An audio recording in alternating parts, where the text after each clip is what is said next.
If it is true sick glass, you can soak this in vinegar till the cows come home. You can put all the denture grip in there you want, or I'm trying to get to where there's a little bit of sunlight. Apparently they weren't signing these until about 1901 to 1902. Unless you can go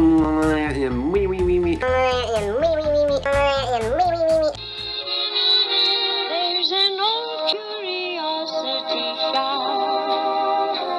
Every once in a while I go by there for the fond recollections that lie there in that old curiosity shop. Hi everybody, Scott here from the Old Curiosity Shop. Welcome back. Quick one, nothing fancy today.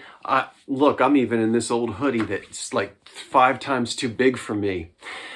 But I'm here today to show you some of the items that are going to be for sale tonight at the 8 o'clock live sale right here on this channel.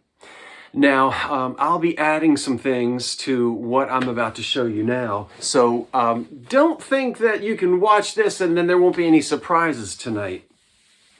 There will be.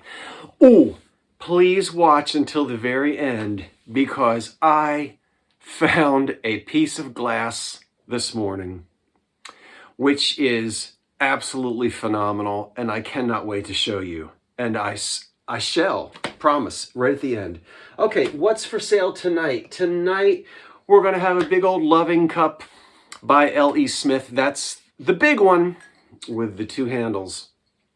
And if you like plain glass without the naked people dancing all over it, here you go.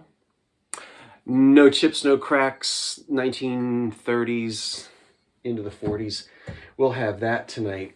Sticking with the black glass, I've got a black glass base covered in dust. That's another nice one.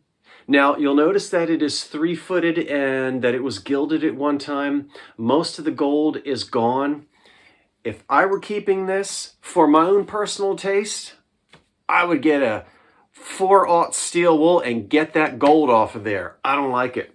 But I'm going to leave it there for whoever decides to purchase this. You can re-gild it, you can leave it the way it is, or you can get that gold off of there. It will not hurt the value of it at all. These were decorated in decorating rooms, and sometimes, quite often, they were just left plain old black glass. And, you know, we know what these are for. They're for doing stuff like that. Now, I don't know if I would put black on black. Ugh, I might do something like that. What's that? It's a rose bowl. Now that is not American Brilliant cut glass. No, not at all. It's still very nice quality and very pretty. It is crystal, but this would have been made sometime within probably the last 40 years. And it may be American, or it's probably it's probably European. Not bad. Again, very pretty. Stick a candle down in there. This is both pressed and cut. This is pressed. This was pressed in the mold. These little stars are cut in there. You see a lot of this on European glass. And then these large facets right here are pressed. That's part of the mold, but then you can see these little feathery cuts were made at a wheel. So very pretty. It will sparkle, but it's definitely not an antique, and it's not pressed early American Brilliant cut or pressed. Yes, I'm going to sell it. It's a restaurant-ware jadeite cup and saucer. No, that is not a reproduction. That's the real Fire King stuff. We talked an awful lot about Fire King back stamps and how to date the pieces. But that's the sought-after, nice, thick, chunky restaurant-ware jadeite. Just some mild, very, very mild wear around the top. Nothing of any consequence, but no chips or cracks. You're going to like that if you like jadeite. How about Good Luck from Ireland? That's a cute little thing. A little piggy bank with a leprechaun standing over it. I kind of like it that way. I think I would display it like that. That's just a cute little thing, and I don't really run into anything hardly for St. Patrick's Day. Now, how about these? Made by an American pottery company, unmarked, and I've got 6 of them. There's 1, there's 2. I'm not going to hold up all 6. These are not chipped or cracked, but they were used. People cooked in these, baked in these. These do have crazing, and some of them have, let me see the bottom. Some of them do have some staining inside, and some, if you plan on using them, I'd soak these and get them nice and clean. But it's nice to have 6 of them to bake 6 individual French onion soups, maybe. Why not? I've got 2 swung vases. Where's the other? Here's the other one. And we've got that one and this one in clear glass. Now, this one doesn't have any damage. This one does. And the damage on this would be that purple tint. Now, we've talked about that before, so I won't chew that to death today. And if you're not sure what I mean, I guess I'll talk a little bit more about it tonight. But technically, it's damaged glass when it does turn purple from the sunlight. And it also has dirtiness, dirty on the inside. Now see, as we go up, it's very clean. I didn't have a skinny enough thing. Once again, that may or may not come out. And you can save all the remedies because if it is true sick glass, you can soak this in vinegar till the cows come home. You can put all the denture grip in there you want, or what is it, plop, plop, fizz, fizz, and it won't clean it because sick glass is damaged glass. The surface of the glass has been damaged. There's nothing on it that needs to be removed. Now, I'm not saying that's the case with this one. This one may clean, it may not. So when you find glass like this, you're taking a chance. Unless you can go and see if it'll come off, you really are taking a chance on whether or not it will come off. But in my 40 plus years of antiquing, I have heard of and tried every remedy, but nothing will cure sick glass because what's happened is there are microscopic cracks all over the surface, and you can't do anything about it. But once again, you're taking a chance. It's either going to stay that way, or you might be, if it's just filth left over from flowers, dirty water, and that's on the surface of the glass, that will come off. But if it's damaged glass, it won't. Now, see, I said I wasn't gonna, but I always have to do that because every time I show dirty glass, somebody always says, well, just put a little vinegar in it and some rice and shake it up and it'll come right out. No. And those of you who have been in the glass business for a long time, you know. Now that one is clean. Yeah. That's a nice, tall, clear one.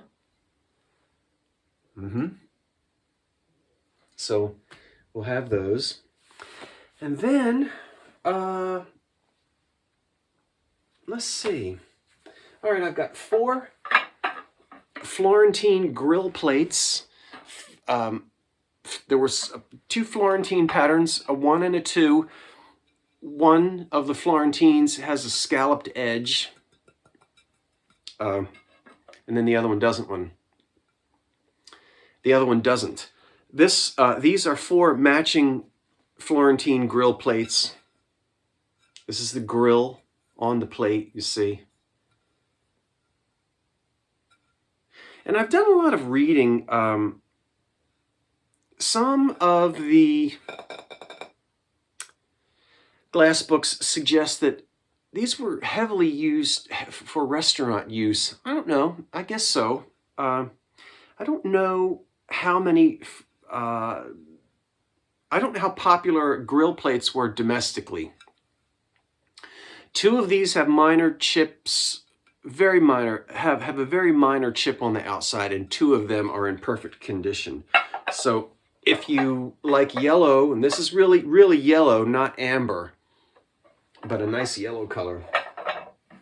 And that's, I think maybe 1932 to 34, something like that. And then I've got these wonderful just glass top hats, and gonna sell both of them tonight. So use them that way for whatever you want. Use them that way. I don't quite think David and I could wear one on our next 2 Chaps live sale, but I just couldn't resist these glass top hats. I don't know why. How about old Vase Glass Company? We've got 2 candlesticks, double light candlesticks. We'll have these tonight. One of them is in excellent condition. The other one has a tiny, and I mean tiny, flea bite on its base. This is Vase glass. And they're etched with a cornucopia pattern. Very pretty. We'll have those as well tonight. And I'm going to probably sell these 2 together in one lot. The cute little 30s, 40s era jar with the clock on it. And the wonderful 1933 Century of Progress World's Fair jug, which can be a water jug.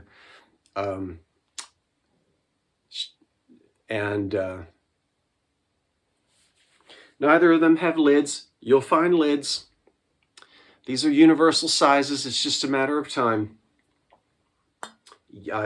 I've never once found a glass jar from the 20th century that I haven't been able to find a lid for, even if it's not an antique lid. I always seem to find lids. Now, I don't have lids. I don't have a drawer full of lids to just try on these. So I'm just going to let them go, and we'll let you see if you can find some lids. Now I've got those frames I'll show you again, and then 2 sets of lamps for the dresser. And then I've got to find some more things for tonight. We saw these the other day in a thrift haul. This is a matching pair of deep dish pizza Victorian picture frames in walnut, ebonized and gilded. These are, let's see, 140 years old, about. This is a matching set pair of frames. We'll keep those together. And then in another listing tonight, we've got 2 more. These are the ones that have the little velvet or velveteen fabric here, which rubs off. There's more of it left on that one than that one. But these are matching frames as well. And again, Victorian, walnut, ebony, gilded, just what you want to see from after the Civil War up until the time that oak comes in. This is an oak cabinet behind me, and you can see the way that the wood is cut. It has what people will call sometimes tiger oak or figured oak. It's really called quarter sawn oak, and it's the way the oak is cut. So oak really begins to take over in the by the time we get to the 1890s, oak is king, walnut is granny's furniture. So the popularity of the wood helps us to date the pieces. And then I've got 2 sets of dresser mirrors, vanity lamps in various. This set right here, which I love,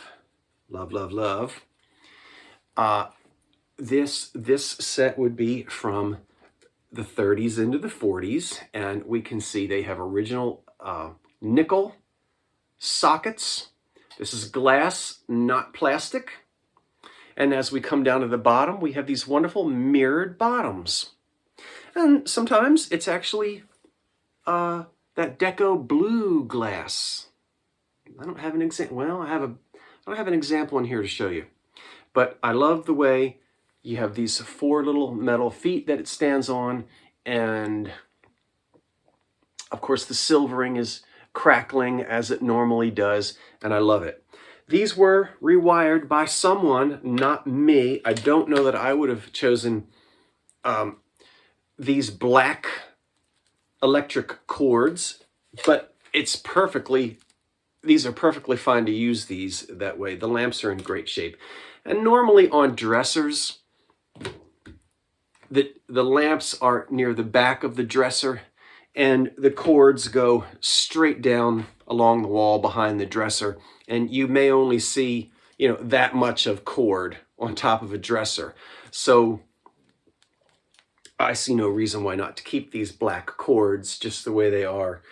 You can supply your own shades. Now, the next set of lamps, you're going to have to rewire them.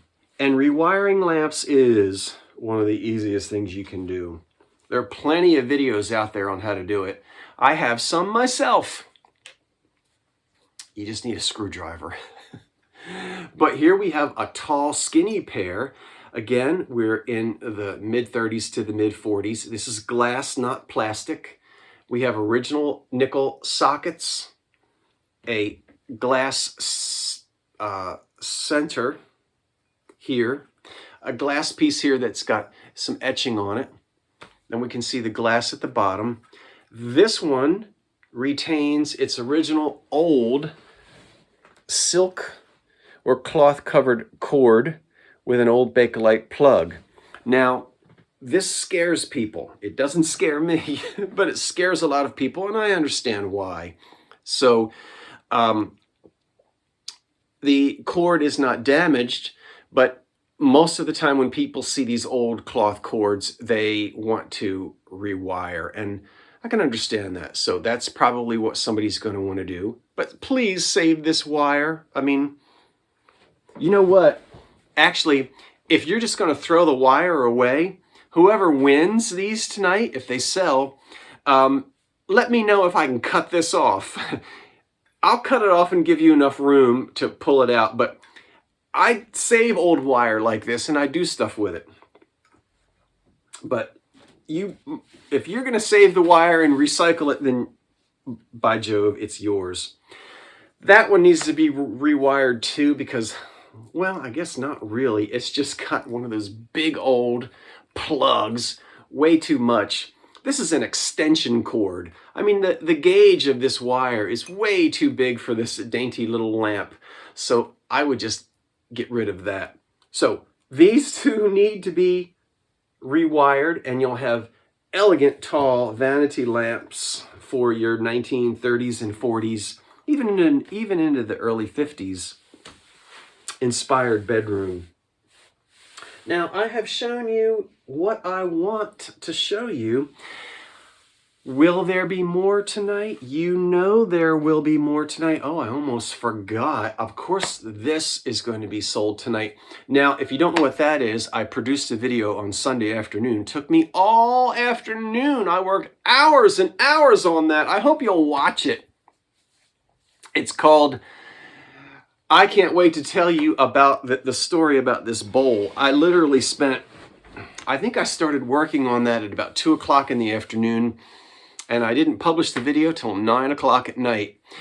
And I had a wonderful time because I was reading and filming and collecting everything that I needed to produce a video. So it was really a labor of love. But if you want to know more than you would ever want to know about this piece of glass, just go and watch last night's video called I Can't Wait to Tell You About This Piece of Glass. But it dates to around 1908 to 1912, and this was cut by L. Strauss Cutting House in New York.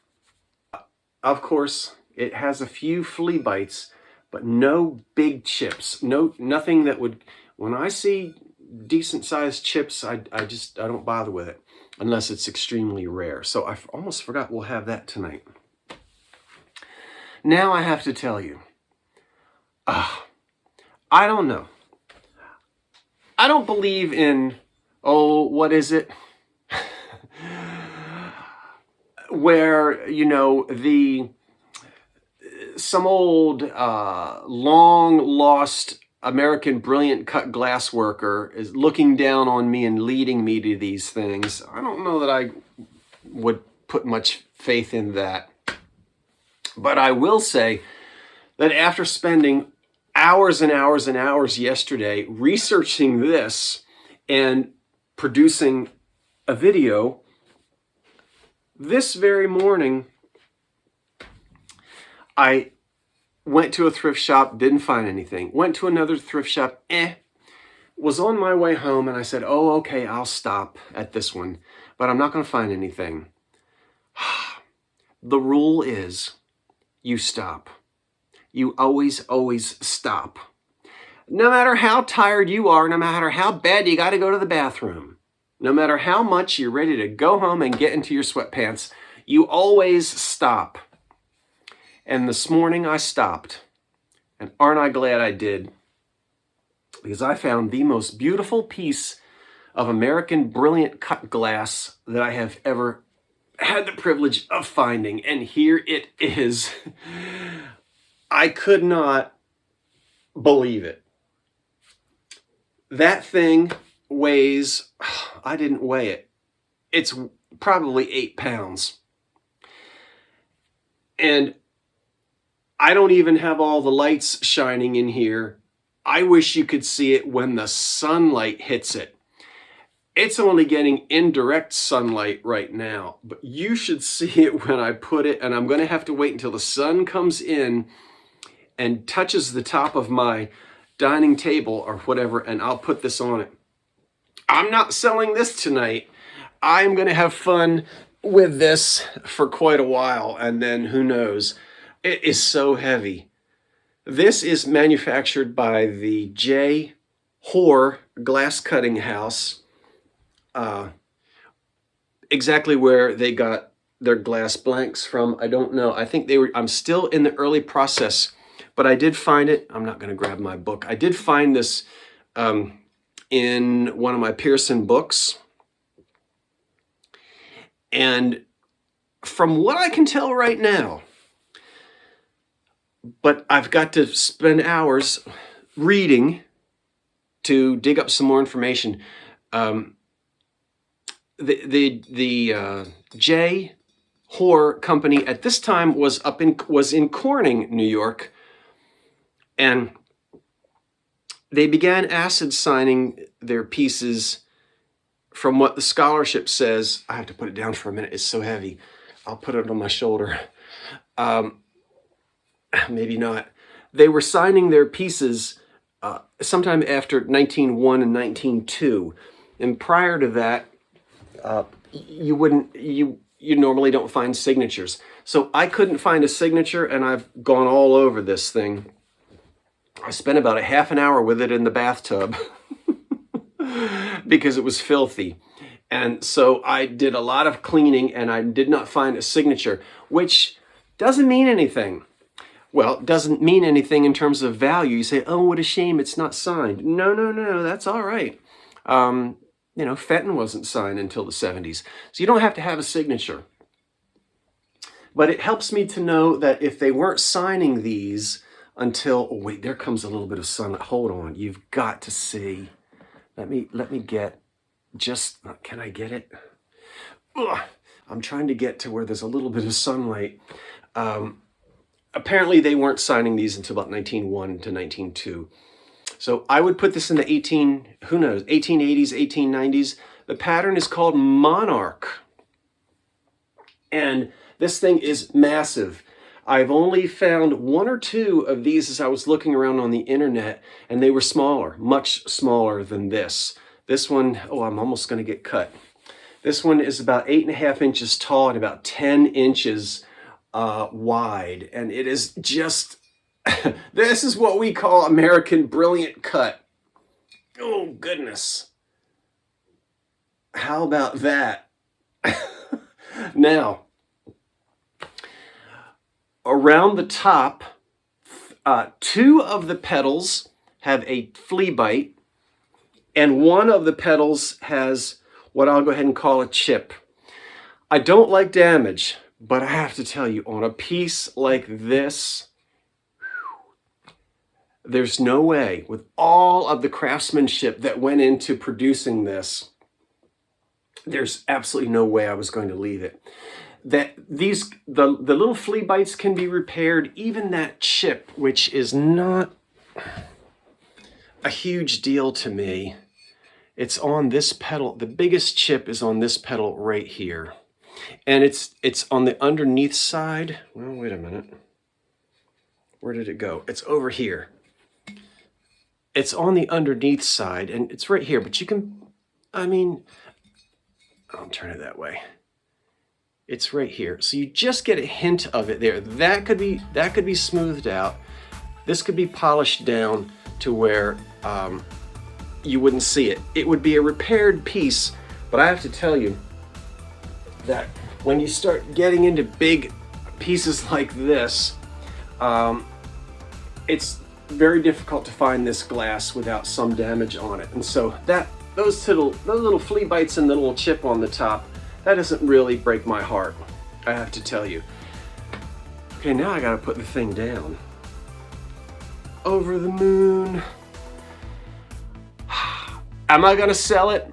Well, I don't collect American Brilliant Cut glass, so the answer is probably yes, but I'm gonna be playing with it for a while. So anyway, it was just wonderful yesterday afternoon to spend so much time researching this, and then this morning to go out and be able to find this piece. And you know, the funny thing is, when I took it up to the register, ouch. See, did I cut myself? Almost.